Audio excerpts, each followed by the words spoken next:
will be May 10th, and it's going to be some members of the Corn Carnival Committee telling us about plans for this year's Harvest Festival, which will be here before we know it, right?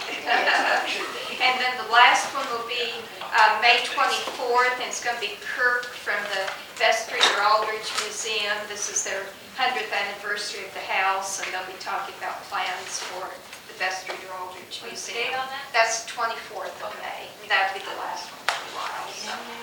And we're glad to have Cindy Drake here today, and she's going to be talking about the first winery in Nebraska. Okay. Well, thank you. I'm glad to be here today. It's not only a day off from work, but it wasn't that bad a drive. I just am not always prepared for the construction work out there, coming from southern Cass County to northern Cass County here. So. In 1896, G.W. Henry of the Chicago-based agriculture magazine called the Orange Judd Farmer published an article about the Peter Pitts Winery in eastern Cass County. On July 3rd, 1899, Peter Pitts passes away at the age of 58 of a heart attack. Fast forward 120 years to 2019. The Nebraska State Historical Society, now branded History Nebraska, had its marketing division assign their graphic designer, Ben Cruz, to design a beer mug for the museum store based upon the first brewery in the state. Besides doing research on early breweries in the state, Ben also did research on early wineries with the idea that a wine glass could also be designed. With the current technologies available to review scanned magazines and newspapers from across the country, Ben used these sources to study the history of grape growing and wineries in the United States. His goal was to locate the first winery in the state of Nebraska. The most important clue he found was an article in the Nebraska State Journal, which is published in Lincoln, later was Lincoln Journal-Star, published February 1st, 1896, titled Nebraska Winemaking. This article was edited by Honorable Robert W. Furness under the column heading of Farm and Garden. Governor Furness was a soldier, governor of Nebraska, an agriculturist, as well as an influential newspaper man. He was a partner in founding the early newspaper, the Nebraska Advertiser in Brownville, in 1856. Governor Furness took a clip from the article I mentioned previously to give a description of the wine vault of Peter Pitts. He also included other details regarding his varieties of grapes, the process Peter used to produce his wines, and his German background. Governor Furness made the wine vault the focus of his article. The entrance to the underground wine vault was described as being built with a slant similar to the decline of an ordinary stairway that continued until it was 30 feet of perpendicular height below the surface has been reached. Then the wine cellar proper commenced. This has been described to me would be 18 feet below the ground of where the actual cellar was. The excavation was 12 feet wide, 12 feet high, and 140 feet in length, with an additional opening to the cellar to accommodate the elevating or lowering of the barrels of wine. The cavern had been cemented completely from top to bottom and was dry, containing no moisture. Besides the entrance and elevator openings, there were 2 ventilators for carrying off the air when the cave was closed. According to this article, Mr. Pitts had recently added an annex 130 feet long and otherwise dimensioned and finished like the original cave. Throughout the rest of my presentation, I will share more information about the grapes grown and the wine produced by Peter based upon this article and other references that have been located. Peter Pitts supposedly came from a family of noted winemakers in Germany. I have not done any research on his family in Germany at this time. Peter was born May 31st, 1841, and I believe the exact location in Germany may be the same as his wife. His wife, Katharina, whose maiden name was also Pitts, was born June 2nd, 1841, in Ingelheim, Rheinhessen, Germany. They were married on January 21st, 1866, and shortly after came to America, settling in Milwaukee, Wisconsin.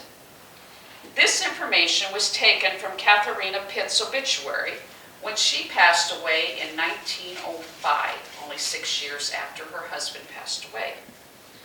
There was no detailed obituary published in the Plattsmouth newspaper for Peter. A Civil War stone, the 9th Wisconsin Volunteer Infantry Company B, was placed on Peter Pitts' grave. A Civil War researcher has surmised with me that Peter may have very well came to America before the Civil War and after the war returned to Germany. I have not reviewed his pension papers at this time to determine that. The Pitts' first child, Julius, was born in Wisconsin on February 9, 1869. In the 1870 census, Peter and his family are recorded in Plattsmouth Precinct with their 1-year-old son, Julius. The Pittses had 6 children, but only Julius and his sisters, Emma Pitts Nims, who settled in Kansas City, Missouri, and Edith, who was originally, her real name was Ida, and apparently she changed it to Edith, was married to a Mr. Tutt from Murray, Nebraska. Those are the only 3 children that survived to adulthood. Son Julius was listed in a Manitowoc, Wisconsin newspaper as visiting relatives there in 1907 before returning to Plattsmouth. So it appears that possibly there were German relatives of his parents who still lived in Wisconsin.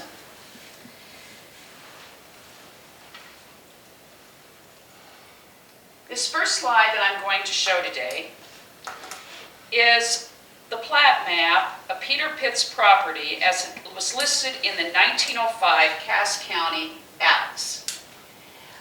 As you can see, it's a very unusual plot of ground. It basically ended up with 40 acres here, 40 acres up there, and then another 15 acres there, totaling the 95 acres that I found referenced then later on. It's listed as a Peter Pitts estate, so they had notified that. And you'll see that there is a building there. Some people might have just thought it was a house or whatever.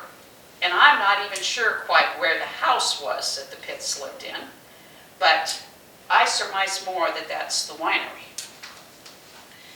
I have not done extensive research in the Register of Deeds records, but according to atlases and some other documentation, it appears that for the first 10 years or so that Peter may have rented land as he developed his vineyard and winery. But after his death, the 1905 Cass County Atlas shows that he owned a couple small parcels in Section 31 of the Plattsmouth Precinct, with the main farm being the 80 acres where our research is showing the winery and the underground wine vault were located. And as I said, it really is 95 acres. He owns some other small parcels closer to the river, and I'm wanting to do some more Register of Deeds searching on that, but they do show up in the 1905 Atlas as well.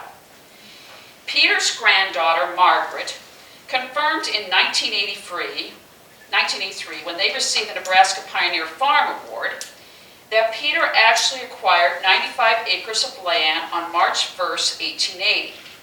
Margaret described the winery as a large, 2-story frame building that served as the entrance to the large aging caves which were interconnected underground. This unusual L shape of his property appears that Peter acquired the property from local landowners who did not feel they could develop this land for farm ground for standard crops in the area, but he felt that he could use for his vineyard. It is surmised that perhaps Peter had rented this same ground that he purchased in 1880 for several years. Based upon our research so far, the first reference to Peter Pitts and his plans to develop a vineyard has been located in the Nemaha County Granger newspaper from Auburn, Nebraska. The May 4th, 1883 edition reported that Peter had put out 9,000 cuttings last spring of the best varieties that were grown in the Auburn area into 10 acres he started as a vineyard. The newspaper also reported that he had just received 1,100 cuttings of the Riesling, the celebrated white wine grape of the Rhine. I know little about the success of the wine business in this state, but I'm assuming that Peter had decided that if he was going to start a vineyard, he could not totally depend upon the wine he was familiar with from Germany to grow in Nebraska, and that he would also use varieties as well that had proven successful in the state. Another vineyard he may have conferred with was Nursery Hill in Otoe County. Between an article written in the Omaha World Herald in 1890 and the article in the Nebraska State Journal in 1896, Peter reported on his success with his wines.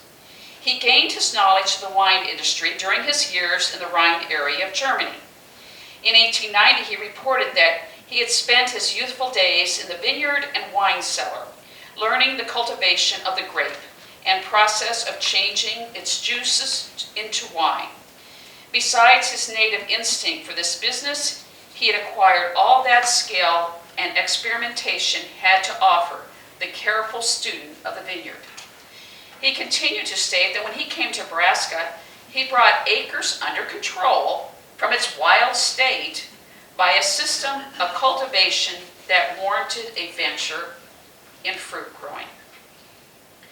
He stated that he used his ideas for the development of a wine industry in Nebraska that led him to lay out a vineyard of several acres with the best known wine varieties of grapes that he selected that would be best suited to the soil and the climate. In 1896, the Pitts vineyard contained 20,000 vines. They were trellised with posts and wire to carry the vine, and the yield was as high as 40 pounds to the vine, 15 pounds being required to produce a gallon of wine. The vineyard would, in a single season, yield 20,000 gallons of wine, worth at low estimate of 75 cents per gallon wholesale, returning a gross income of $15,000 in 1896, and produced from 12 acres. Due to his success, the underground wine vault or cellar previously described was built to be a storehouse for his product. In 1890 and 1896, it was reported that there was stored in the wine vault more than 5,000 gallons of wine of various ages, ranging from 1 to 8 years old, and in quality and flavor differing only as the age of the wine and quality of the grapes would influence it. Peter found 4 varieties of grapes best suited to wine manufacture in Nebraska, and they furnished white, red, and yellow colored wines. He explained that in the process of manufacturing the wine, he learned not to add anything to the grape juice, not a grain of sugar, not a drop of alcohol or water. No foreign substance of any kind is permitted to enter the liquid before or after it is barreled and placed in the underground cellar. The secret of the manufacturer is in the process of handling it through the period of fermentation. Peter used strict standards in the preparation of his wine barrels that he adhered to in processing his wines. He was very explicit on how he treated the wood, when he reused the wine barrels. The product in 1890 is the pure juice of the grape and had been pronounced by expert judges to be equal to, if not superior, to any imported grape wines that could be found in the American markets. His experiment in grape culture resulted in being more satisfactory than he had hoped for in 1890. Peter was enthusiastic in his present enterprise and was advocating the establishment of large wine industries along the Missouri River counties of Nebraska and Iowa, giving his experience as evidence of the possibilities of such an industry yielding incomparably more for the money and labor invested than any other from which the soil forms the basis of capital. Meaning he felt wine would be more economically feasible than the crops that were being planted. Germans from Omaha, such as B. Strothman, had investigated the enterprise Peter Pitts had started and gave it as their opinion that the industry would soon be taken hold of in earnest. And instead of imported and adulterated wines, a home market would be started up for the pure juice of the Nebraska grape and at prices that will defy competition from any country. No further reference has been located after the article in 1890 was published, or after the 1896 article appeared, that Peter Pitts received financial backing from other sources. On July 3rd, 1899, Peter was on his way home south of Plattsmouth in his buggy and died of heart attack. His wife was advertising the selling of his grapes the next week. The brief obituary did say that he was a prominent farmer in the area and was well respected. The family apparently did not intend to continue winemaking to the extent that Peter had pursued, and the enthusiasm about the wine industry in the area died with Peter. As shown in the map of 1905, the farm where the winery and wine vault was located was still listed as the Peter Pitts estate. Peter's son Julius was under 30 when his father passed away. Little is known about him in regard to working with his father before he passed away. Katharina remained on the farm, but as I said, she passed away 6 years later in 1905. Based upon references in the 1920s and 1930s, Julius appeared to have had more interest in being a truck farmer like his uncle in the area, and they may have worked together in that business instead of pursuing the continuation of the winery business. Julius was even mentioned in an article in 1921 that he secured buds of favorite plums from a farm near Murray and budded them on seedlings on the Pitts farm. By 1930, when he was reportedly living in Plattsmouth, he had colorful tulips surrounding his home that were claimed to be as fine as can be found in this part of the West. He also gave spirea from his home in 1934 for the area around the county jail to beautify it. Julius married Antonia Jonda on March 6, 1916 in Plattsmouth. They were the parents of 3 daughters, Pauline, Helen, and Margaret Ann.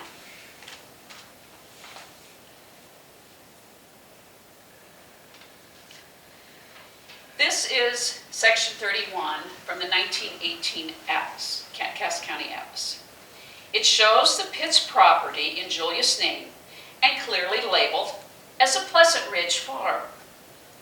My research at this point does not show any reference to this farm in any sources, although the term Pleasant Ridge was used for various community groups and activities by residents that considered themselves part of this rural area south of Plattsmouth.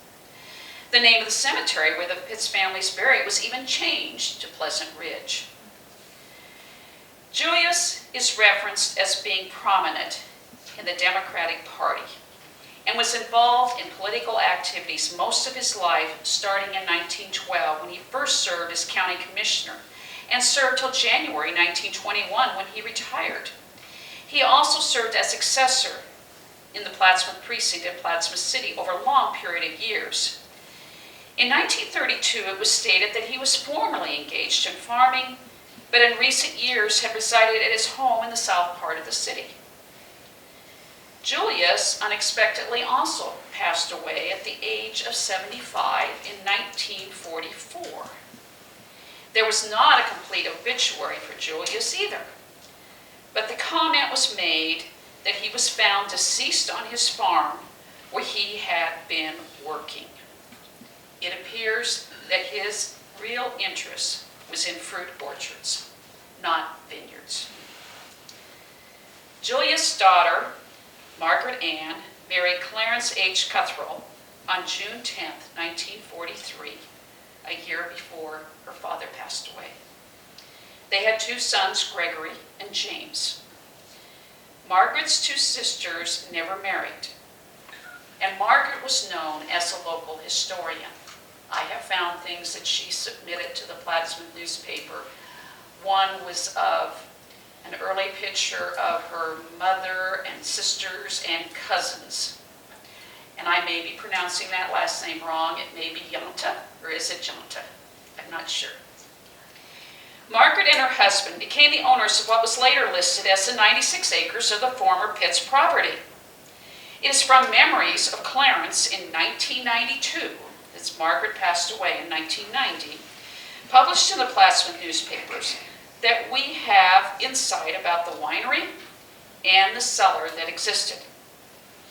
According to Clarence, the winery in its prime consisted of a large two-story frame building. The grapes were processed in the building, and the furnished wine was stored and aged in the two large caves deep under the structure. As I stated, this was also recorded in 1983 when Margaret applied for the Exarban Award. Clarence, who also grew up in the area, stated that when he was 4 years old, he was shown the first chamber of the cave and was told the second chamber had caved in. His father and Julius both told him that wine was still stored in the second cave when it collapsed, and that the barrels of wine were never recovered. As I've been researching this and read back over, I think about some of the type of cement that I have seen in the cave that's on our farm. And I know that my grandfather did a lot of improvements to it over the years. But just seeing how it flaked and things, I really think that these caves built back in the 1880s, 1890s, it's no wonder that they were all ready, that one had collapsed by 1920. Clarence continued to say that the winery was torn down in 1968 and the property turned into farm ground. Wine production at the site had apparently ceased by 1920. Clarence said that Julius never produced wine at the farm. He might have had an occasional glass of wine, but Julius did not hold with the excessive drinking that would take place at the winery from time to time. Apparently, Plattsmouth businessmen would venture south to the winery for a day and indulge in the fruits of the vineyard. Visitors would be entertained in the deep aging room, since they probably served as a wonderful respite from the ground level heat.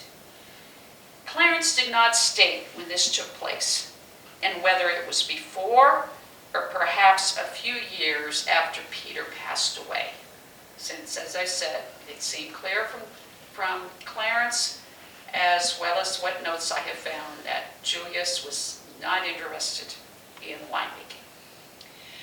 Today, there is no visible remnants of this winery, and one of the main reasons the story has been not really known within the county or the state for over 100 years. This is from the 1963 atlas, in which you clearly see that Clarence is listed as the owner of the 96 acres.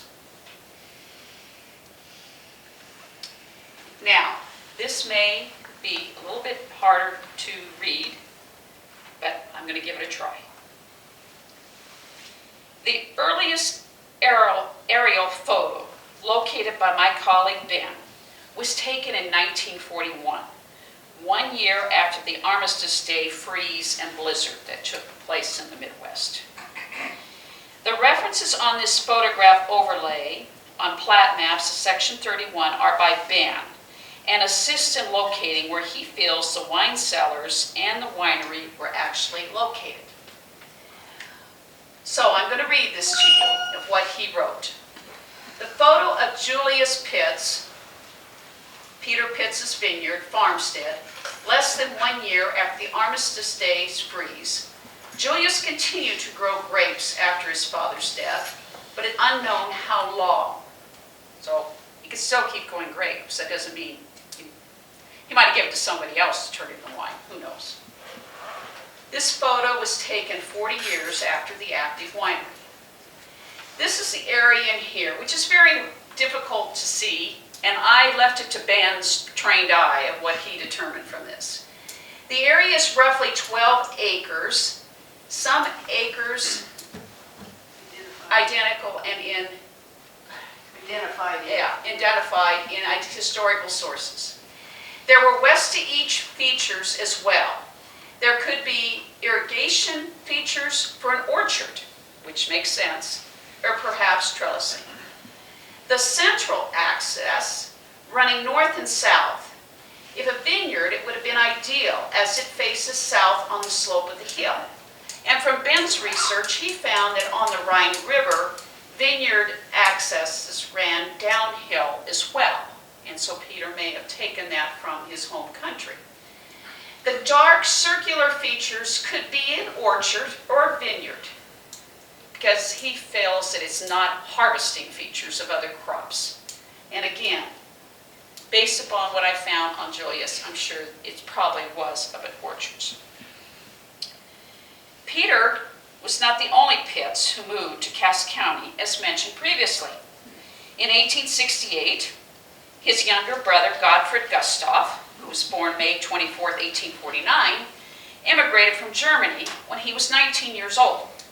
Gustav became a truck farmer or market gardener. He grew vegetables, raised grapes for wine, and kept bees for honey on his 30-acre property on the eastern fringe of Plattsmouth near the Missouri River. He then traveled with carts into Plattsmouth and Omaha to sell his produce. He passed away, though, already in 1925. Today, his barn at 903 Livingston Road is still in their family and is on the National Register of Historic Places. According to the family of Gustav, his son Otto also had a deep but much smaller cellar on this farm, and he made what I have never heard of before, mead, which they called honey wine. I see the audience, so I'm glad there's so many people. You could buy it in Bellevue not very long ago. Okay. Next to the Dairy Queen. Okay. The cellar became unusable, and it was eliminated in the 1990s. With some input from Margot, I was able to locate the two sons of Margaret and Clarence just this past weekend. Gregory knows that he has family material and will attempt to see what he can locate about his ancestor and the winery. I hope that since his mother was a historian, that she might have photographs of Peter and Katharina Pitts, and maybe at least a photograph of the winery that was repurposed until it was torn down in 1968. Other information about the winery would be interesting as well. There is no reference to whether Peter had designed his own bottles for the wine. It is more likely they were just plain bottles.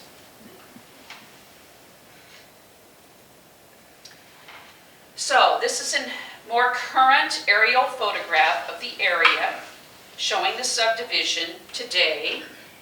And this is the official maps that were made of the Golden Hill subdivision when it was developed in 1999. Today, the original vineyard and farm of Peter Pitts is the Golden Hill subdivision. In the area of Sunny Slope Drive is where we feel that the underground caves and the winery were located. The current owners, Mike and Kathy Garvey, are very interested in pursuing attempts to locate the location of the wine vaults. Their neighbor, Ralph Rydell, I'm very glad to say, is here today. He's also interested in it. And he, at the time, as he's been working on his property, he's found various pieces and what he brought in today, and I suspect was part of the winery. According to the aerial photograph and the old maps compared with the original subdivision map, It appears that the winery and the cellars were on both of their properties. And I believe that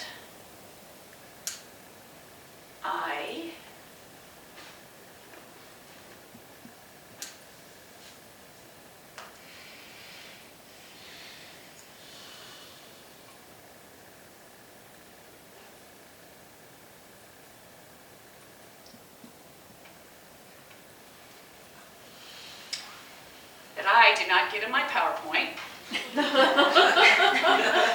That I have another overlay that Ben did for me, in which he diagrammed more currently of where he feels that the winery was located and where the underground caves were located. So, as I said, according to these present photographs and doing these overlays, it appears that the winery and the cellars were was crossed over to their properties. I really feel that it is under Sunny Slope Drive. Oh. Newer technologies besides ground penetrating radar may need to be used since it was 18 feet below ground. I have been told that most ground penetrating does not go that deep. I have made preliminary contact with a geotechnical exploration company from Omaha that Margot referred me to. This would help in further documentation that I feel could be then used to place a historical marker along Sunny Slope Drive to note the existence of the first winery in Nebraska. I am hoping to see what interest there is in raising funds to honor Peter Pitts, a German-American from Cass County, for not only his contribution to the wine industry, but also in its significance to the history of Nebraska. Thank you.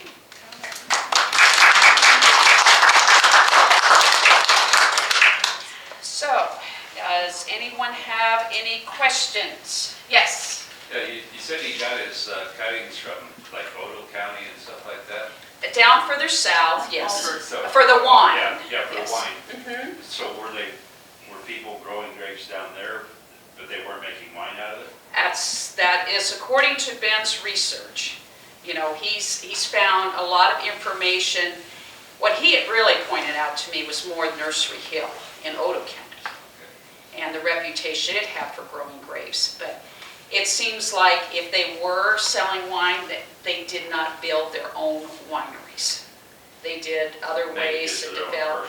Yes, personal use, or took it somewhere else. Like I said, I'm basing my confidence in Ben's research skills, that, you know, he's found all this other information and there's some comparisons and things, but it's more nationally that it's based on this article in regard to Peter having the winery.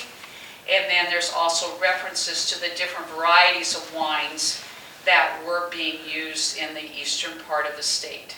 It seems like nobody really goes in to have built a winery like what Peter did. Yes? The son-in-law named Tut, was that Ed Tut? I think that's right. I have my notes with me. I believe it is. I believe it is. I was confused because she changed her name, and so I was getting confused on census records.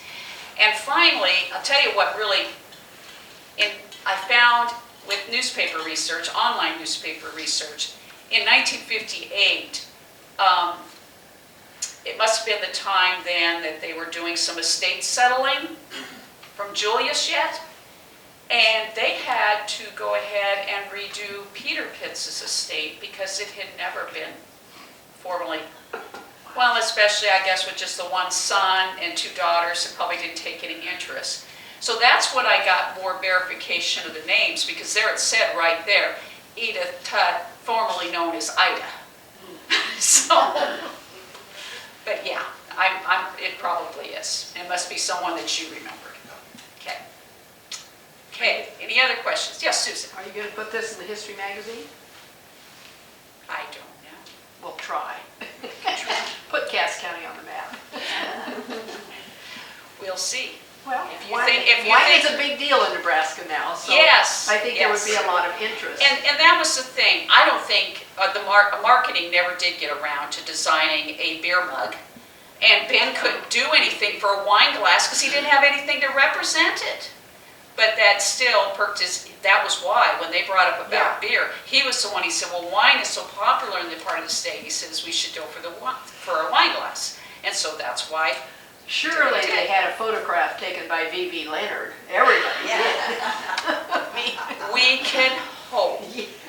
You know, Gregory told me, he said, Cindy, I don't know how soon I'll get back to you. He's a realtor. So, wonder if that's how this subdivision came about. He said, you know, and they live out of state, and he said, I've got all these boxes, things, I don't know how soon I'll get through them, but I am just really hoping that his mother did inherit some things, especially with her sisters never marrying and anything. She was probably the keeper of the family things, and hopefully between him and his brother they can find something. Because, you know, when I first started this, I started with Margot, and, you know, she had everything about Gustav's, you know, in helping that family get their marker and everything. But she had never come across anything with Peter, and then as you know, as I started researching Peter, of course, tied it in with son Julius. But yeah, you know, having the newspapers digitized is a big help in getting you started. But sometimes you just feel like, gosh, there might be something more missing here. But when you're going over 100 years, you know, you just have to sort of pick, you know, just start checking by name and see what you find, and yeah, so, yes. It was a great talk, thank you very much. Thank you. I had a question, I missed at the beginning, the first article that you cited was Chicago, Yes, and what was the stimulus for that article being written in Chicago? it was an agricultural magazine. Agriculture magazine. Yeah, it was formerly the American Agriculturist, and then I think that it failed, and so then G.W. Henry was associated with that, then he started this, and it was called the Orange Judd Farmer. And the problem is, I've been having problems finding issues of it. We've tried finding them, and it's just one of those things, you just have to keep going out on the internet, seeing if somebody shows up with something sooner or later. But even in searching National Library databases, I've been having problems finding issues, and I don't believe we ever found the exact article. And that's a little discouraging to Ben and I, because we don't know if maybe Governor Furness might have just picked and choose what he wrote, because he said it was a clip. And so that is another mystery. So you never found the primary source? No, Okay. not the exact source. I Nope, see. Thank you. not been able to find it. Yes, Susan? Milwaukee must have been a hot spot for Germans. Oh, yes, it was. Still is. Yes, Wisconsin. More beer. Yeah. Right. But no, Wisconsin to me has always been, it's my family background. Mine 'Cause too. Yes. The veterans. Yeah, our church was founded by Germans who first settled see? in Wisconsin and came down here. And we know, I think at one time, I might even have my files, that they were writing, that I found a letter in Wisconsin that was written from Nebraska, you know, telling people to come down, you know, so yeah. But yeah, I've always had a strong interest in Wisconsin because of my family coming there first in the southwestern corner. And then even of all things, Kirby ended up having family in the southeast corner. And I mean, you know, the Orndorfs from Herkimer Valley, New York, and, you know, I've always had real interest in research in Wisconsin. And it was only because when I did some newspaper searching in newspapers.com and did more of a regional thing of putting in the Pitt's name, that I found that Julius had went to Wisconsin to visit relatives. Because it clearly said, there was other Pitts up there, of course, that I think were popping up that I do not know their connection. Yeah. But it clearly said that Peter Pitts from Plattsmouth was visiting relatives in the area. So, I Thank had you it. for those society ladies that wrote those articles. Yes. Yeah. Yes. Cindy, you mentioned, was it a barn that's on the National Register of Historic Places? Gustav Pitt's barn is on that address that I gave you. I haven't even been down there. Ben did the investigating on Yeah, that. it's just a little tiny barn when you come off the toll bridge. Oh, that one? Oh, Yeah. that little, okay, I just went by there the other day because I was wondering if it was still there. Yes. And it is. Yeah. And today, that's the Mueller family, if I remember correctly. Right. But yes, it was their ancestor, Gustav Pitts, who was a brother to Peter. Yeah, And- I helped the Muellers get Get started that on one. that. That's- Okay. yep. Oh, I didn't realize. Yes. that. And I sort of, when Gustav died, Julius was mentioned and everything. I think that they had a very good relationship, and it seems very possible that they shared more of the interests about orchards and, being that is making a profit in things than winemaking. So, Not labor intensive. any other questions? Okay, well, like I said, anybody has any advice on how we might be able to continue to pursue this? I'm open. I will tell you right now, I do not believe that the State Historical Society has any interest at this time in this.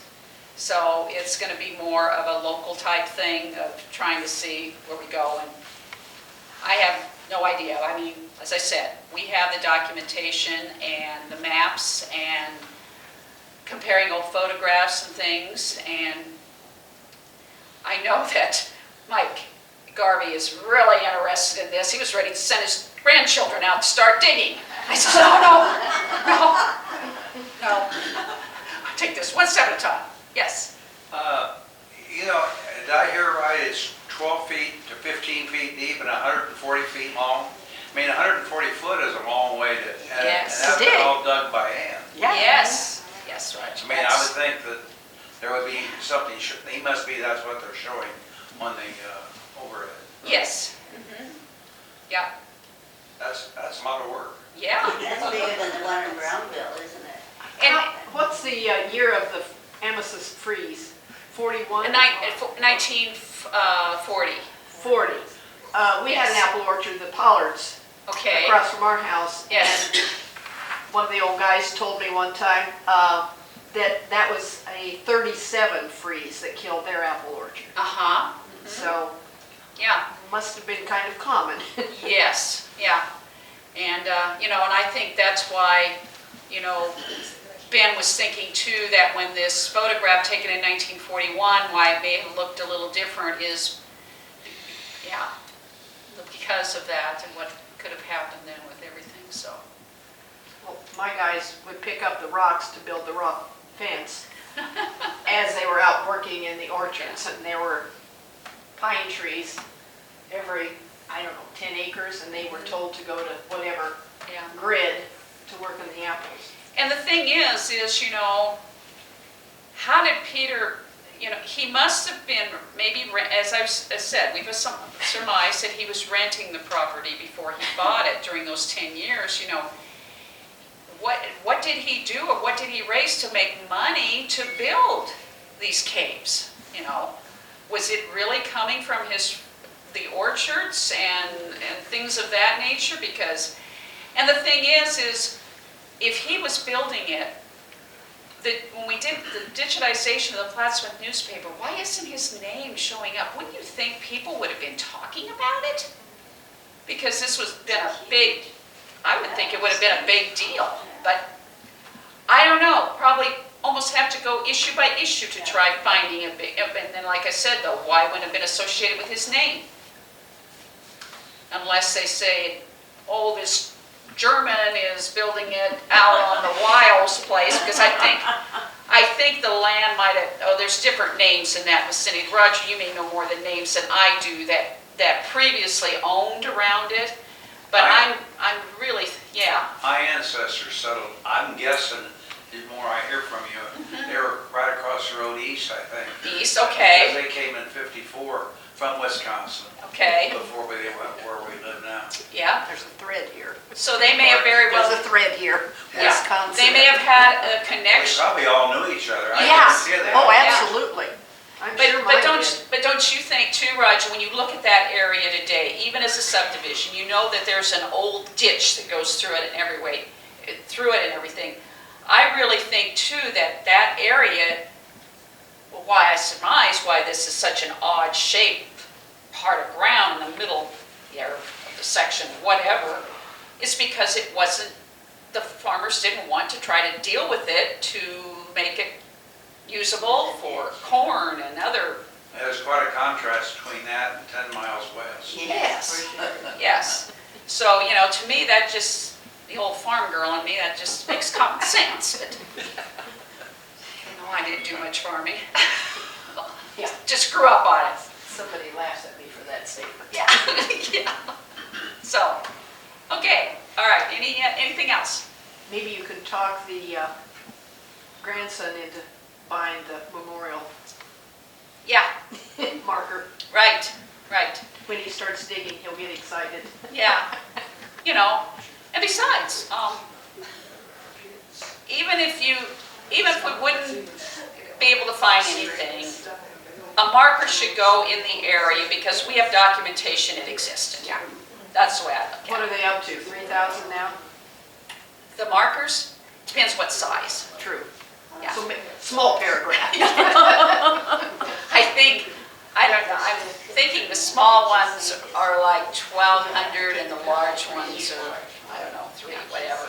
They need to Yeah. be marked Yeah. and refurbished. Yeah, Commercial. and now they're raising money to refurbish a lot of the old markers, it's correct, so. Okay, I'll let it go at that. Do you have any other